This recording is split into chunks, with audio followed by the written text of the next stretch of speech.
Jason, what's up, man? Long time no see, brother. Martine's in here. Drew, what's up, man? Man, perfect guy to have on this call, Mr. Drew. Hey, what's going on? Driving Perfect. today, so You're good, brother. I was just saying, perfect guy to have on this call. You were on the trip with us, so you can back me up for the information and the hacks that we shared today while we were traveling there. yeah. So I felt like on Gabe's calling today as well. Hell yeah, dude. Hell yeah, dude. Well, awesome, guys. Let's get into it. I want to go over briefly kind of some stuff that we used while we were traveling abroad. For those of you guys that don't know, me and Gabe and Drew was there with us. We were in Croatia for 7 days on a boat.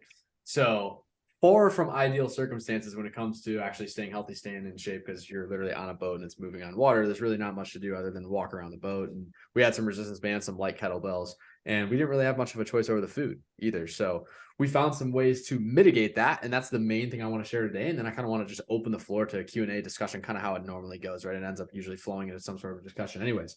So when you're traveling, you have to think about the big fundamental principles of nutrition because they do not change when you're in that setting.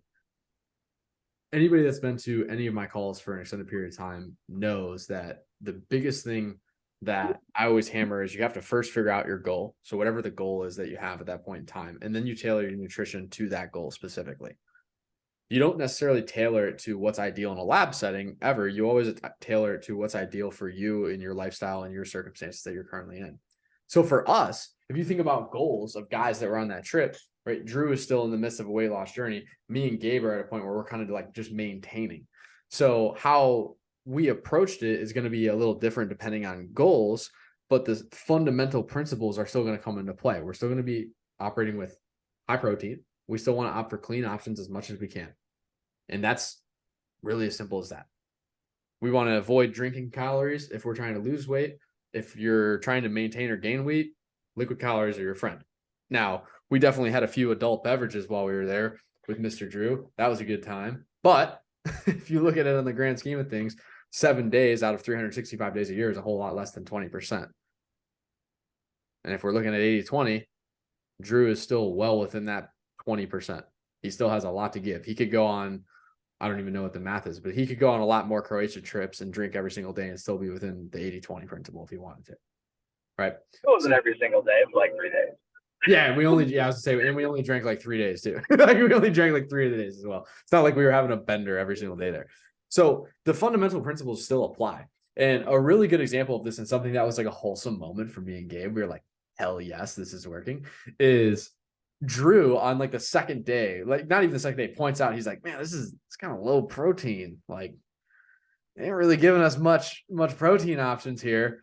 And Mr. Drew on like day 2 or 3, it was early in the trip, grabs his nutsack and steps up for the whole group and goes up to the guys that are in charge of, delivering the meals and setting up the meals and goes, hey, can you make sure us 3 guys get double protein for the rest of the meals? And they were like, yeah, that's no problem. And so for the rest of the meals of the trip, literally every time we sat down, the guys came out after they served me, Drew, and Gabe, they'd come out with an extra plate of extra meat and just place it right in front of us. And we just had to have extra protein for the whole trip. And all we had to do was ask. But it was a super wholesome moment for me and Gabe because Drew initiated that conversation, which is just an amazing testimony to everything that he's done, all the work he's done, and the default actions that he's established.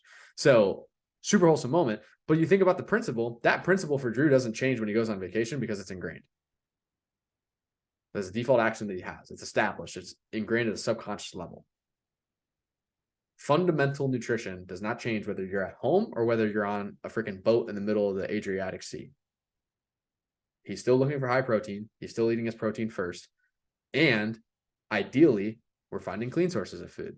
So again, you find yourself in a situation like that where it's not necessarily ideal. We have a lot of processed options, a lot of not whole food options, a lot of stuff that's in a box, but we did have some options that were whole foods. We had eggs, we had meat, we had fruit. So what was the bulk of our plate? Every time we sat down for breakfast, me and Drew and Gabe had the same exact plate. It was a shitload of eggs, some bacon, and probably a little bit of fruit on the side or some fruit juice on the side every single time. because that is a default action, right? That's something that's ingrained. It did not change because we were on a boat. The fundamental nutritional concepts still apply whether you're in your house or you're on that boat. I'm looking for the high protein options, and I'm looking for as many clean whole food options as humanly possible, right? That is how our brain is wired. That is how Drew was wired on that trip, right? He's looking for those options because that's what he's been doing. So the big lesson that I want you guys to take away from this initial like 5-10 minutes of the call here, as I'm on my soapbox, is the environment should not dictate your behavior if you've actually ingrained those default actions. If we went on that trip and Drew was like, yeah, it's low protein, but like, fuck it. I'm just going to skip the protein. Man, we don't have much whole foods, but you know, it is what it is. You know, we'll just eat the Cheetos. Then we got things to talk about. Right? Then we got something to be concerned about. It's like, damn, is Drew actually ingrained in this stuff at a subconscious level? Is he shifting his identity around this? Is this becoming a part of who he is? Because if he's behaving differently when he goes into a different environment, it's probably not a part of who he is yet. There's probably still some work we need to do on the psychological aspects, not necessarily just the knowledge base of nutrition and fitness and guidelines along like that. Right? So it should not change based on your environment. Is that making sense to you guys? Cool. And Drew, is that like a fair summary of how it felt for you too, in terms of how you were thinking and everything? I know you're driving, but I'm picking on you anyways.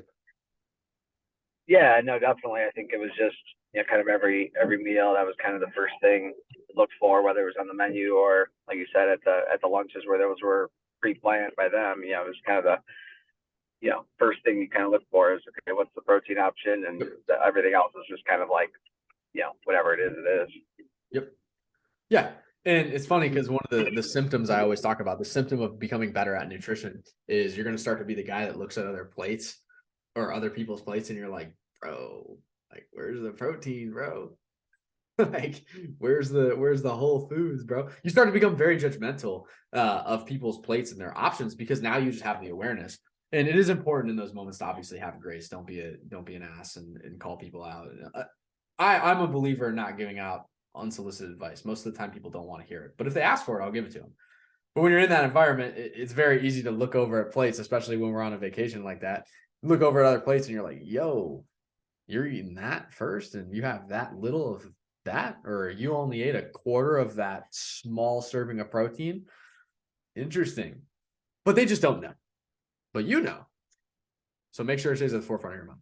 And that's the biggest fundamental thing that I want you guys to take away from this is it does not change based on your environment. It is still high protein. It is still dominated by whole foods. Those are the two big things that should be in your mind no matter where you are. In your home, on a boat, freaking in outer space. Doesn't matter. Fundamentals are still the same. Okay.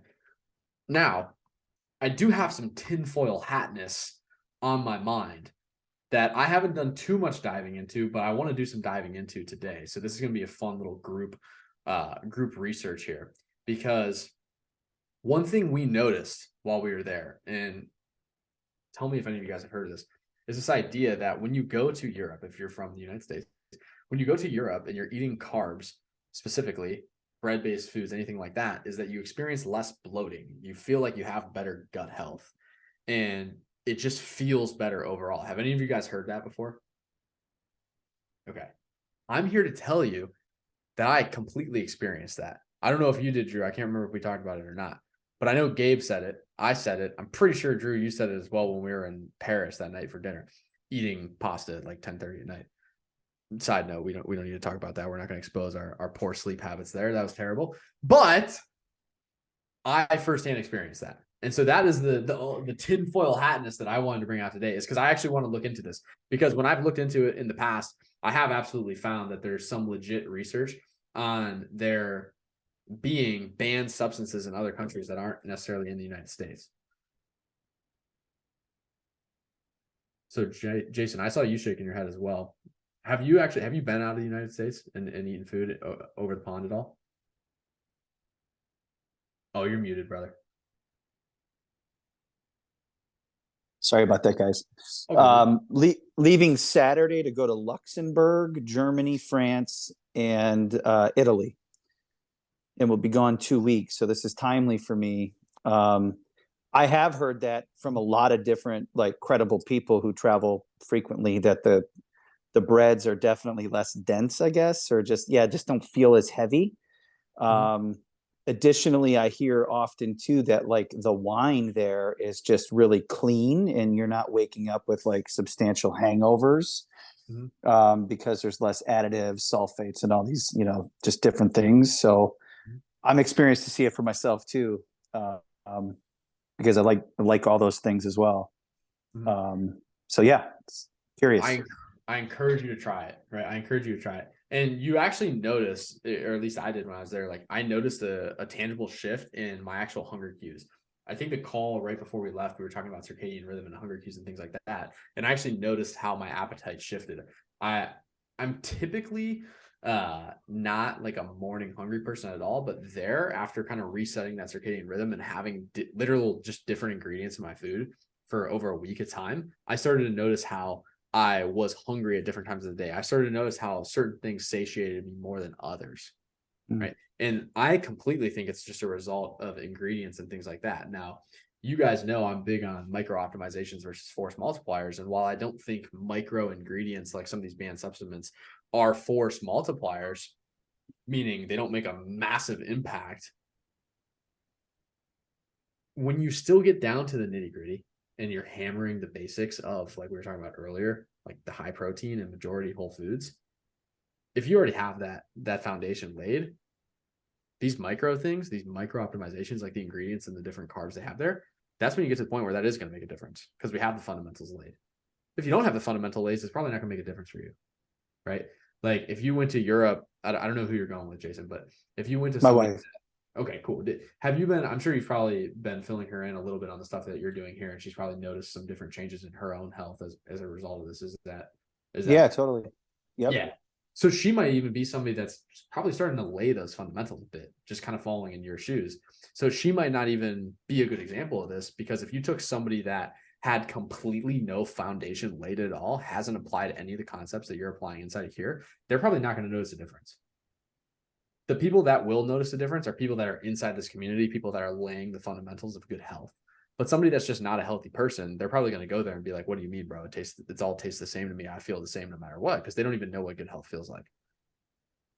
So that is where it will make a difference, right? When you have these fundamentals, this micro stuff of, well, the ingredients that they have are banned in the United States, that's when you're going to feel a difference. That's why us three were there and we were like, holy shit, dude. Like, I feel good. My gut health feels better. I don't feel bloated after I eat a ton of carbs. I can eat, the dessert and not feel heavy and feel like crap afterwards, and not worry about whether or not I'm going to have to take a bathroom break in an hour or two because it's just destroying my gut, right?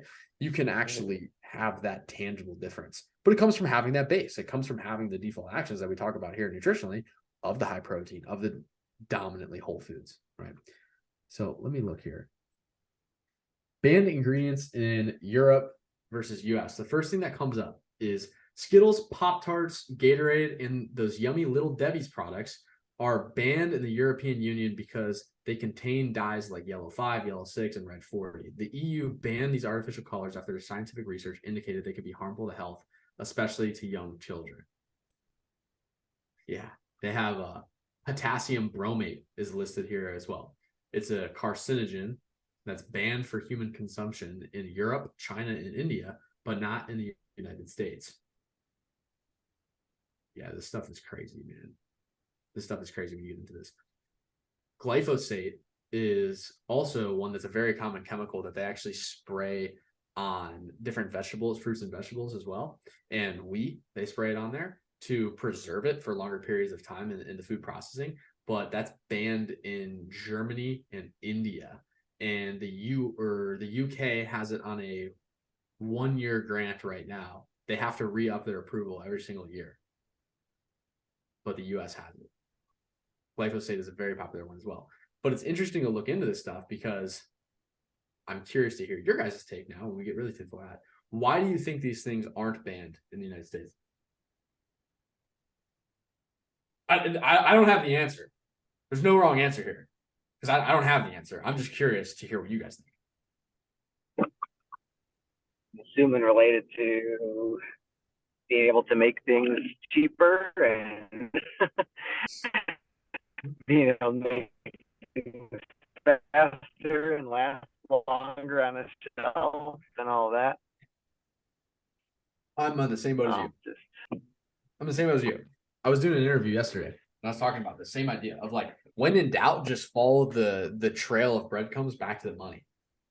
At the end of the day, if they can give you something that's going to addict you, it's going to last longer on a shelf, and it's going to produce more of if they spray it with stuff, they're going to absolutely do it unless somebody puts a ban in place to stop it. Okay. Whether that's good or bad, because depending on who you ask, it's going to be either or. Consumers, it's terrible for their health. For the producers, it's great for business. So I think it's unfair to put a good or bad label on it. It just is, because it depends who you ask. But we absolutely have a obligation to be responsible consumers and be aware of these things. We absolutely do, because those companies, they're not going to say, hey, Jason, just so you know, there's this ingredient in this, you know, pack of Skittles that's going to chronically addict you and is also a proven carcinogen that's banned in, you know, 16 other countries, but we have it here.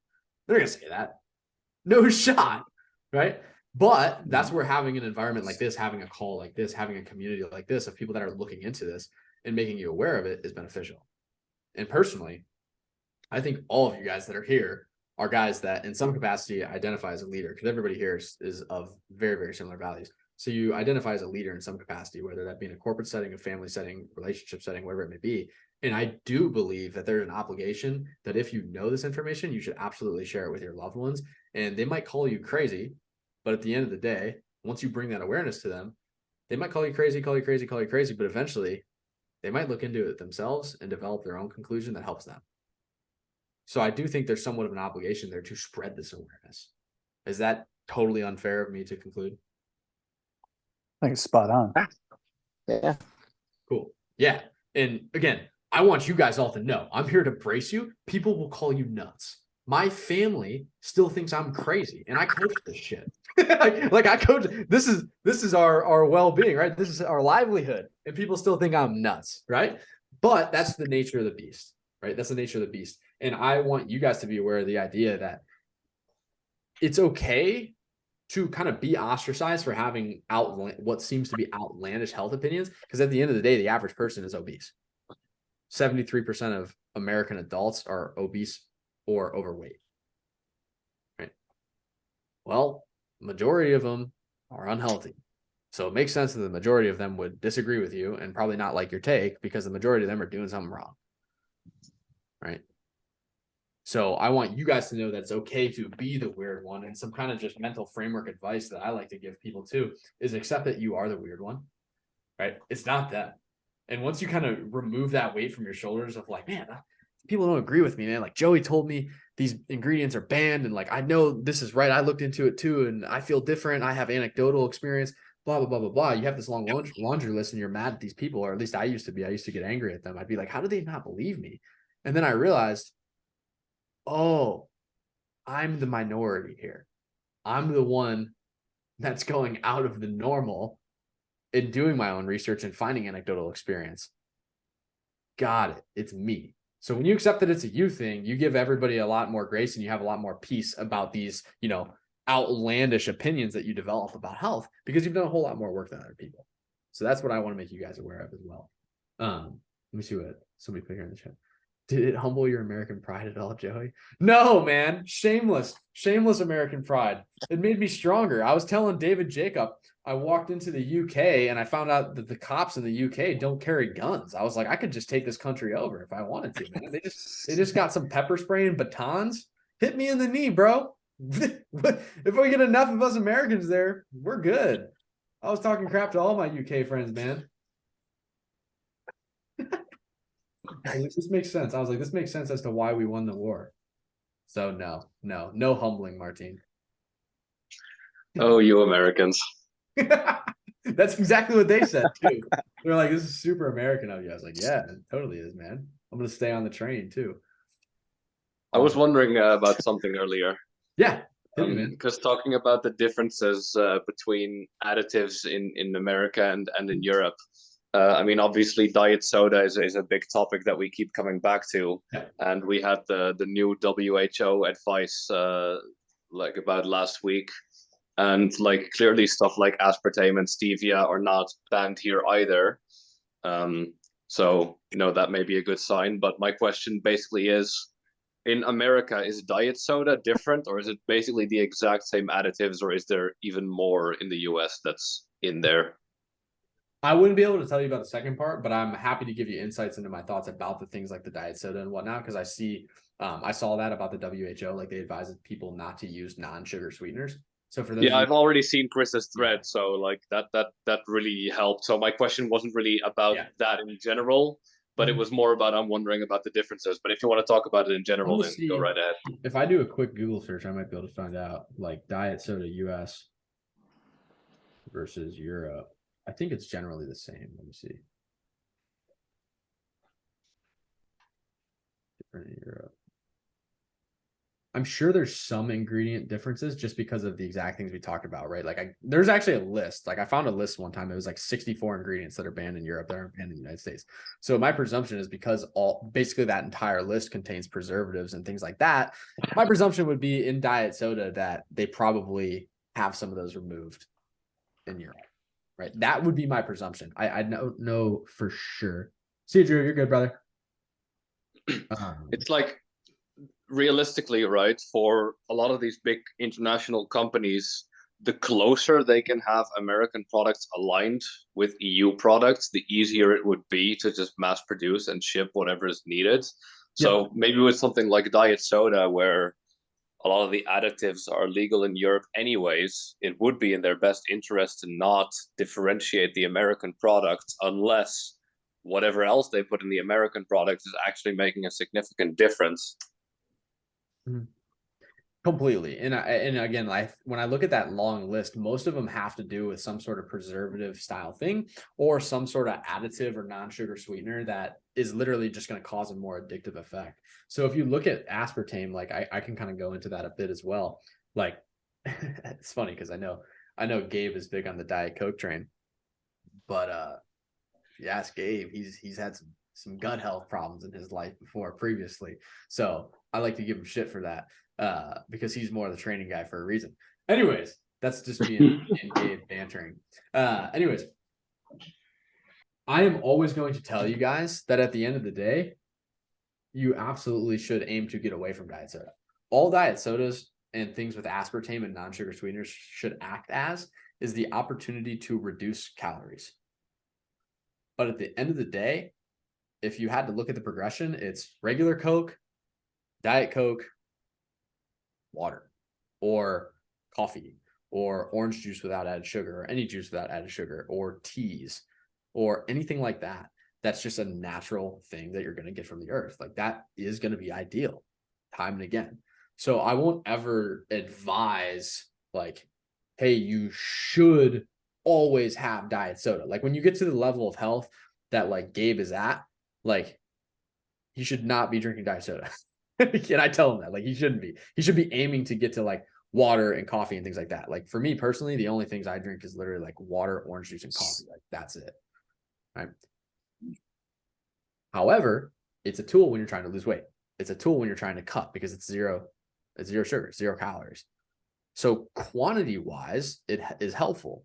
Quantity, again, is probably 80% of the battle nutritionally for people. You need to eat the proper amount of calories. You need to eat the proper amount of protein, proper amount of carbs and fats, proper amount of sugars, right? Quantity is 80% of the battle. It can get you looking really, really good. But that last 20% of the battle, which is the quality, that has everything to do with what's going on the inside of your body. And I will sit here and tell you that aspartame is not good for your body. It's not, right? Things like diet sodas, things with artificial sweeteners, they're not good for your body. It just shouldn't be your priority when you're first getting into the program and you have 100 pounds to lose. It shouldn't be your main priority. But once you get to the point where you're at a healthy body weight, a healthy body composition, then you can start talking about looking to get away from that. And that's pretty much how I've always viewed it. And I know I've talked to a few of you guys about that before.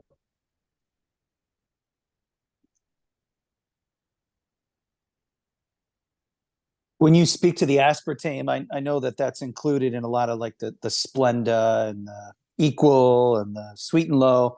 But when you talk about the stevias and some of those other kind of monk fruits and different other like artificial sweeteners, or I don't even know if they're artificial or Yeah. whatever they consider them, but would you, in your opinion, is there a difference between those, like the Coke Zero versus the Diet Coke, or just always curious about that? I'd have to check on the difference of actually like the ingredients within Coke Zero and versus Diet Coke. I'm actually not too sure. The one thing I do like to warn people of, because monk fruit is a really good alternative. It's really popular in like the keto community as well, because it's a sweetener and it comes from a root. So there's very minimal calories in it.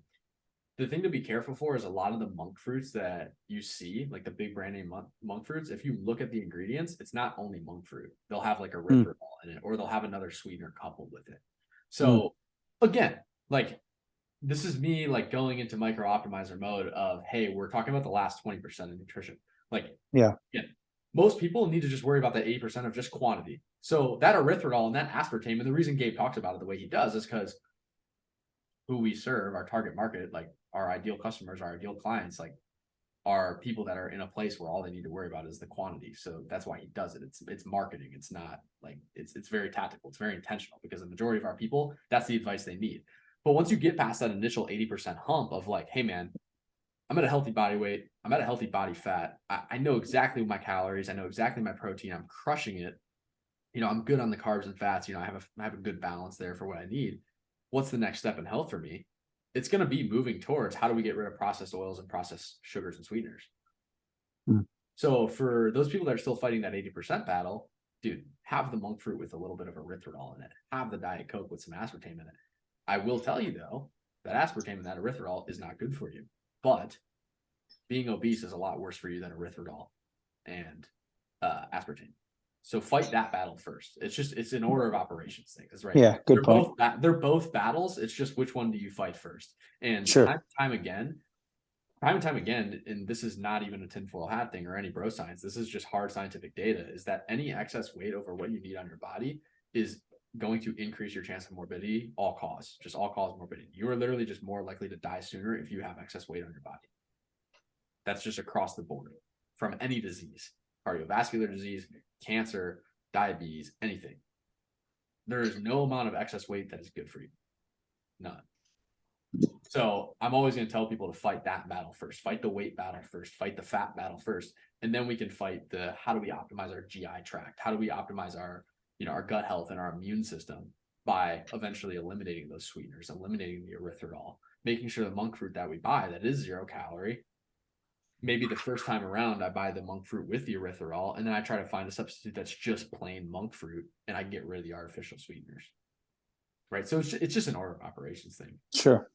I'm not sure what the difference in ingredients is either. I know that I've looked in the supermarket at like Coke, Diet Coke and Coke Zero, and been like, okay, well, both of these have like 1 calorie. So yeah, what exactly is the difference? But I've heard that a lot of it is kind of like a marketing thing, because we used to only have Diet Coke, and it kind of became known as a women's drink. And the idea is that they kind of added the Coke Zero as a way of getting men on that track as well. And I mean, if you look at it with Coca-Cola, it's just called Zero. But why the hell is it called Pepsi Max? Because it sounds cool, because it sounds awesome, or whatever, I guess. That could be a factor in it, just a marketing thing, even though it's relatively similar. I'm looking at right now. That's a good point. Yeah, it looks like they both have the same amount of aspartame and acesulfame. So it looks like the actual amount of sweeteners in it is the same. It's just the actual artificial flavors they use are different. So it looks like literally the only difference between a Coke Zero and a Diet Coke has to do with the taste. So the actual flavor, the flavor and the sweetener is not different. It's still aspartame and how do they announce this? Acesulfame. But the actual flavoring they use, like, 6 parts cherry, 4 parts Coke, like that ratio is what's different in them, because it just provides a different taste. That's what I can tell right now looking at this. But the fact that you bring up the marketing of it is massive, because it's a big factor, right? Right. They just created a whole nother product for you to buy, right? They created this conversation. right? They're Yep. consuming mental bandwidth in our brain right now. And that's what marketing is at the end of the day. It's attention. It's how can I make people think about me, talk about me, etc. And that's what they're doing by having multiple products and having a question on a nutrition call that they don't even know is happening about what's the difference between Coke Zero and Diet Coke, right? And that's what I encourage you guys to all be aware of, and where I think, as a business owner, or any of you guys that are involved in business or sales or marketing in any capacity, is like you have an upper hand in this stuff because you're aware of what is going on. You look at it through the lens of a business owner or a salesperson or a marketer, and you go, why are they positioning it this way? Okay, this makes sense. Right? This is how they're making me buy this thing that might inherently be bad for my health, but is really good for their profit margins. Right? If you look at restaurants are an amazing example of this, because think about it, when you guys are grocery shopping, what's more expensive, a 5-pound bag of rice or a 5-pound slab of meat? Which one's more expensive? The meat. Right, absolutely. So when you go to a restaurant, what do you get more of? Rice. Or the rice. Right, because the margins are in the carbs. Right. So when you start Go to Chipotle. Totally, right? Yeah, totally. Well, now Chipotle, they're charging you for an extra scoop of rice, man. I was like, can I get a little bit more? And they charged me for rice. I was like, come on, man. I was like, come on, man. But anyways, when you start thinking like that, you start to see how this idea of, I always refer to it as big food, how things have evolved, right? They've evolved to optimize capitalism, which it's not like I'm not a capitalist or like freaking conservative value guy, where of course I love capitalism. I'm a small business owner. Of course I do. But you just need to be aware of it as a consumer, of what's actually happening to you and how they're positioning these things. And the reason that you get a basket of bread when you go to a restaurant, obviously it's because it tastes good, but it's also going to fill you up. Right? And you're not going to eat so much of that meat. You're not going to order as much of that meat. They're not going to have to dish out as much of that meat. What's really expensive? The expensive thing. Okay. So when you start thinking like that, you're going to bring a lot of awareness to why people have such poor health today, and why the actual market of food and restaurants and supermarkets, all of it, why it operates the way that it does. And it operates that way because of money, because there's financial gain involved. And they will always verify it the same way that, somebody who owns a liquor store will validate selling liquor to an alcoholic of, hey man, that's consumer responsibility. It ain't on the liquor store owner. It ain't his fault that that guy's an alcoholic. The same reason it ain't the restaurant owner's fault that the obese guy comes in and orders 3 baskets of bread before he eats every time. It ain't on him. That's consumer responsibility. He's running a business. He's trying to feed his family. Right. So it helps to be aware of these things. Yeah.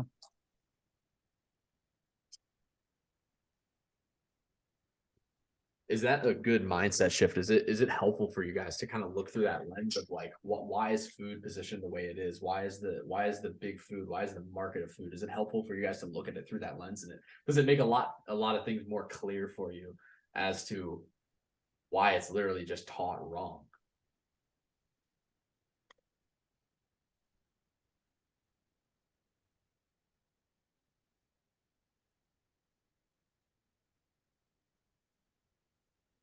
Good. Awesome.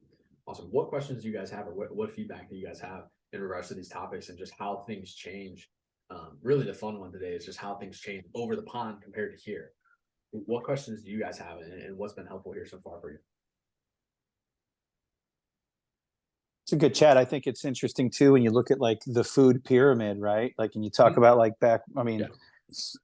the 4 food groups at one point, and then it evolved into the food pyramid. And you look at the base of that pyramid, how heavily stacked it is with like starches and carbs and different things like that. And then when you kind of like follow the money, you look at some of the studies, and how it all kind of evolves back to like who's sponsoring some of those studies. And it's just fascinating stuff when you kind of dig into it. Like, you're programmed for years to be told like how meat's full of inflammation and this and that. And then like when you really start to like dig into it yourself a little bit, you're like, oh wow, that study was funded by something that's like anti-meat, and it's like everyone wants to do well, and it's so effed up when you like try to do research and there's so much like contradicting shit. It's like, well, That's why I think some people just give up, right? They're like, fuck, I'm just trying to do the right thing. I'm reading labels. I'm doing this. I'm doing that.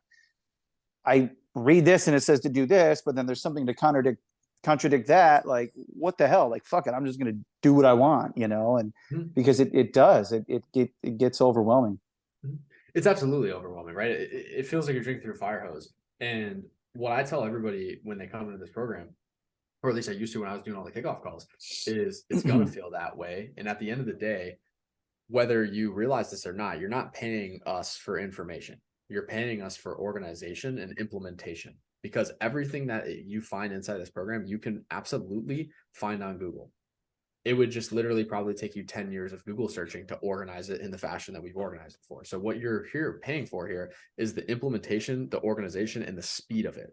Because here's the red pill that nobody wants to swallow, especially when you're in the fitness coaching industry, is probably all those different methods would work if you just stuck to it. Yeah. Right?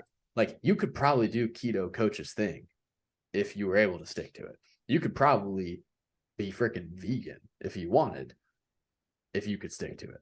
You could probably do carnivore and stick to it, or if you could stick to it and see results, right? Like all of these things would probably provide you results if you were able to actually stick to it, if you were able to actually default to it, right? Which is why the big focus here is not necessarily this specific methodology, because there is a lot of balance to this. And there's a reason you guys have one-on-one coaches. We've had guys come through this program that are completely vegan for religious reasons, and they see great success, right?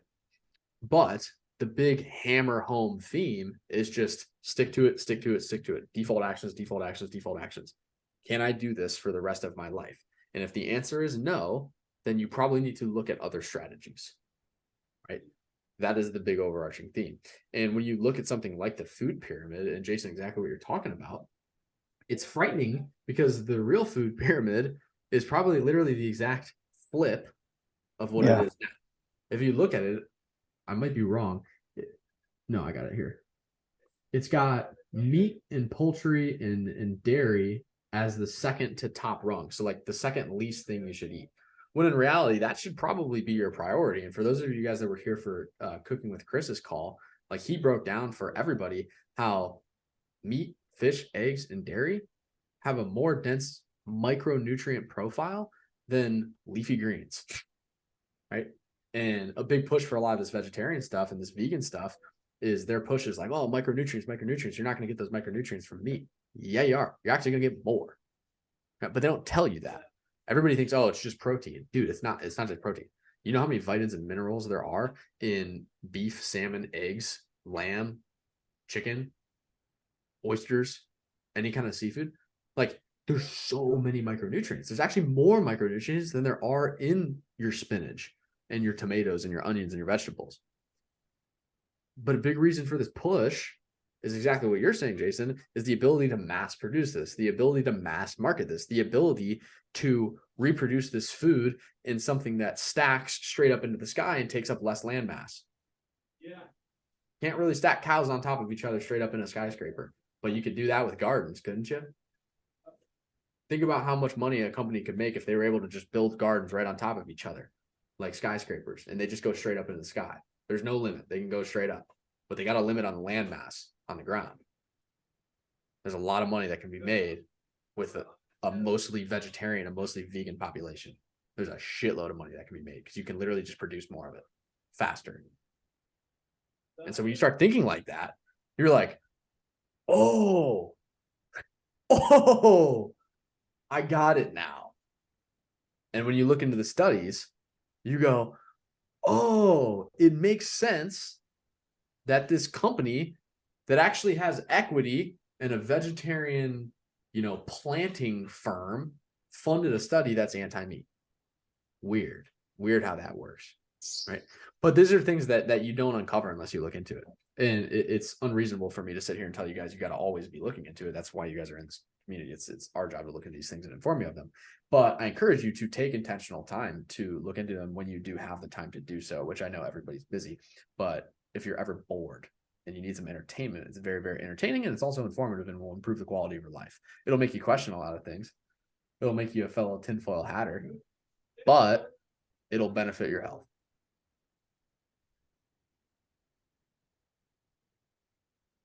Let's see. Dude, yeah, this food pyramid. I'm trying to find a very old food pyramid. I'm trying to find like a 1960s food pyramid here. I think back then it was like the 4 food groups. Mm-hmm. I think it like changed in the 80s to the pyramid. Trying to find it.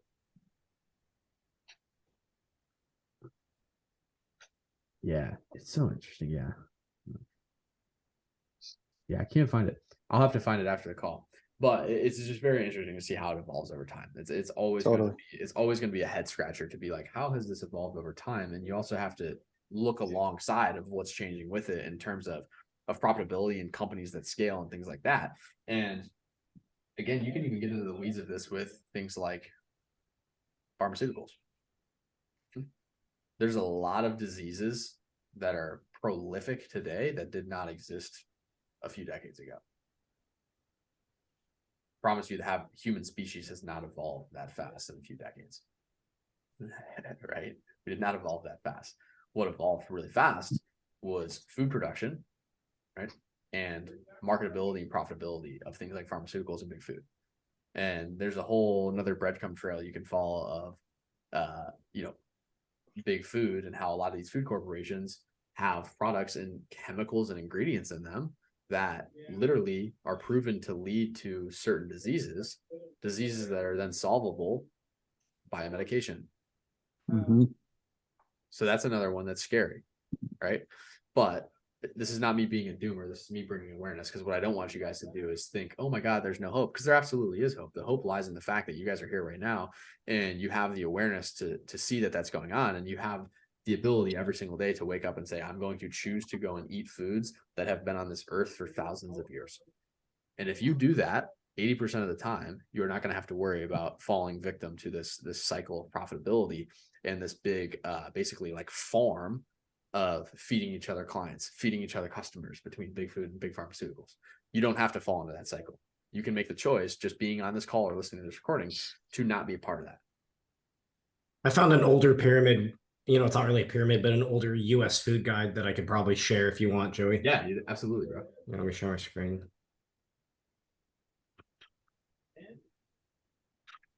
Yeah, so not really a pyramid, but this is like a guide from the 50s on like what people should eat. You don't see any like processed foods or crap in it. It seems pretty equal, right? And I don't know, I think it's pretty cool. Yeah. And it's in reality, like it's probably is going to be pretty equal, right? Like it's probably how it will actually shake out in real time. It's going to be equal parts, right? But yeah, that's so. Does it say when this is from? Second World War, I think, around there, 40s or 50s. Yeah, this is perfect. Yeah, this is perfect. So then, Joey, is there a push then to eat like free range meat, or like just because I feel like then if you want to really start breaking it down to meats and eggs and different things like that, there's organic meat and different things like that. Like how much are you focused on identifying those types of things versus just like, hey, there's ground beef, and then there's $2 $3 more a pound, but then there's like organic or grass-fed ground meat? Amazing question. And this is one of the most common questions we get, especially being in a space where those are buzzwords, right? Grass-fed, pasture-raised, organic. Yep. These are really big buzzwords. And I'll tell you, and I'll tell everybody here, the same kind of thing that I've always preached, which is worry about that quantity first, right? Once you're like, okay, I've been eating 1 pound of ground beef, every single day. This is a drastic example. 1 pound of ground beef every single day for the last 30 days.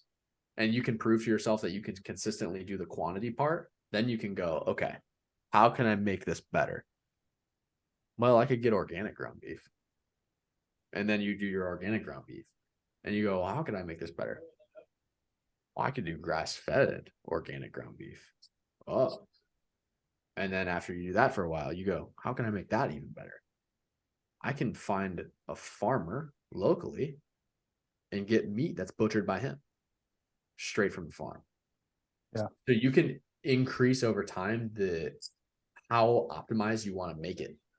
I will tell you, anything you're buying in a supermarket, the layers of optimization aren't as drastic as you think they are. And I've actually recently I had a mentor that we were talking about nutrition with.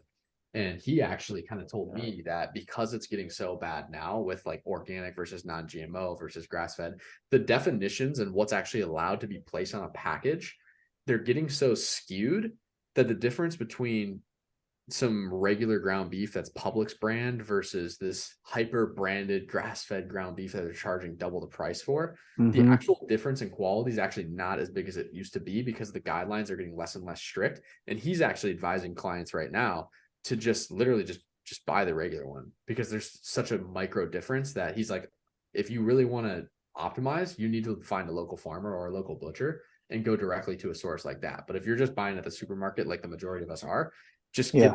get the cheap one. Like it's fine. Okay. It's fine. If you have the budget to do it and you want to spend double the money on meat just because you want to feel good about eating grass-fed beef, fine. But I'm here to tell you that those lines are getting skewed. The difference is Yeah. getting micro in the supermarket industry, where if you're going to spend that kind of money, you might as well just soak the 30 to 60-minute drive to a farmer or local Amish country and go get stuff straight from the source because it's going to be about the same price as you would spend in the grocery store buying something that's grass-fed, non-GMO, organic. And it's going to that's going to be worth it. If you can get it from that farm, like that's going to be a big difference from the Publix, brand meat. That's going to be a big difference. Yeah. But does that answer your question, for you, Jason? Yeah, that's good advice. Cool. Yeah, man. It's crazy too, because that's a whole other thing that we could literally have a whole separate call and go deep into the weeds on what actually is required for these labels. Because it's the same thing of like this marketing mind of grass-fed is a massive buzzword right now. Yep. So if I can make sure that only 10% of the meat in my package is grass-fed, and then I can put on my label grass-fed and it's going to make me double the money, fuck yeah, I'm going to do it. Of Yep. course. Why wouldn't I? But that's what you actually have to be careful of, is determining like what do these labels require? Because you could probably have something, and I don't know if 10% is the actual number. I don't know what the actual number is. I have to look into it. But let's just say that, for example, of what if that package is only actually 10% of that is grass-fed, and you could just go buy the one that's 0% grass-fed, the Publix brand one, and only spend half the money. That 2 ounces of grass-fed beef you had in there ain't gonna make a difference. Right. So it's something to look out for and be careful of these labels, be careful of these definitions. And you also see this a lot with low fat and low calorie labels too, of like what actually qualifies. Okay. Because you have to know these things, or you should know these things, because low calorie could just mean that they removed 10% of the calories. Is it actually low calorie? No. Here's the other thing they can do with low calorie is they can simply cut the serving size down. So you could have a carton of milk that's 600 calories, but they change the nutrition label to say 4 servings per container, and then they can list 150 calories and say low calorie. But in reality, there's 4 servings of that low calorie thing. And if you have the whole thing, well, now you had 600 calories. Oh shit. And that's how they spin it on you. And again, I can't call it good or bad, because depending on who you ask, they will tell you differently. That business will say, this is great. What a loophole we found. The consumer that's 50 pounds overweight because they had no idea this was happening is really bad for it. Right. So I can't place a label on it, because depending on who you ask, it changes. It just is. But I will tell you, it's absolute consumer responsibility to know and be aware of these things and these things that they do to put money in their pocket, because they will always do what puts money in their pocket. Time and again, on a long enough time horizon, they will absolutely do that. Especially at massive scale. That's why I'm a huge fan of farmer markets and things like that. Carlos, no worries, brother. Have a good one, man. I'm big on ginger ale zero. Yeah, absolutely. See you, Carlos. Have a good one, man. But I'm huge on finding local farmers and finding local butchers if you can, because it's a smaller business entity. One, there's a lot less overhead. So if you think about freaking Publix, their overhead and their profit margins on that slab of 5 pounds of ground beef that you bought, they're probably making 10 cents on one of those. Or that farmer's market, he's probably making 90% profit margin on that. It's just him and his operation. So he's going to be a lot less concerned about how do I spin up the best marketing tactic possible, because he has much more room for error. He has much more to work with.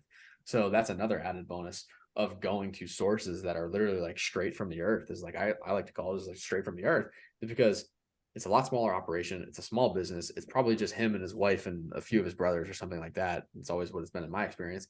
And that's it. He doesn't have to worry about spinning up some awesome sales copywriting for Jason here to make sure Jason buys the quote unquote low calorie thing. He can just say, Right. here's your raw milk. It's $5. Do you want it or not? No? Okay, fine. See ya. No worries. He's not worried about it. Right. So that's a whole nother benefit to going to small sources like that. Yeah. It's good stuff. That was fun. That was fun. Appreciate you guys riffing. Man, I love getting into this stuff. Like, it's so fun. That's like my favorite part of nutrition calls, is because how things are just positioned in marketing, right? Like how can things be spun up to make sure that you buy something that's probably not really good for you. And it's also fun to play devil's advocate of looking at it through the lens of the guy that's selling it. Is like, there's no laws against it. Right. He's absolutely going to do it. Why wouldn't he? So for him, it's really good. For you, it's really bad. But if it's really bad for you, then you're the one that needs to be on the lookout. Right. So it's also fun to play devil's advocate there. Man, do you guys have any other questions or anything before we wrap up? I had one kind of miscellaneous question, not really Yeah. very related to anything we discussed today, but No worries, man. it's something I wanted to bring in. No worries, man.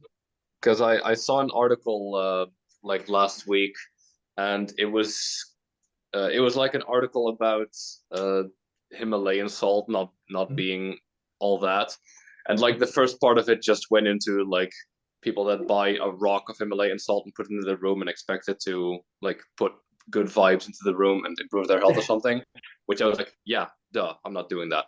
But like in the second part of it, it did say like, sure, Himalayan salt contains like other minerals that regular salt doesn't, but like because it's like such trace amounts, by the time that you would have enough salt for those minerals to make a difference, you would have basically like a lethal amount of sodium, if not more. Now I know that sodium is generally more frowned upon than what you would advise. Do you know anything about like the amount of the minerals in Himalayan salt and whether it's like worth it if you just use it a couple times a day in your food? Yeah, with pink Himalayan salt, the big thing that's missing is iodine.